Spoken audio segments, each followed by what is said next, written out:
I'm Marnee Lerums. I started woodworking with my father when I was 3 and learned about Marc about 14 or 15 years ago. My son is Will Lerums. When Will went off to college, I figured I could start coming to classes here.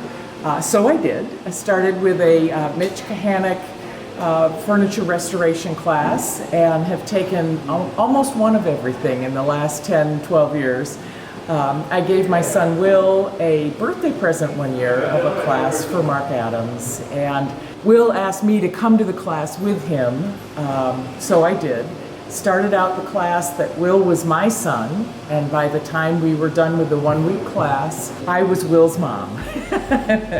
About midway through the week, Marc asked Will if he was interested in applying for an internship, and the following year Will was an intern for Marc, and then was offered a job here. And now it is more fun than anything for me to come to school and have Will as my instructor. And he knows that he's required to give me hugs every day.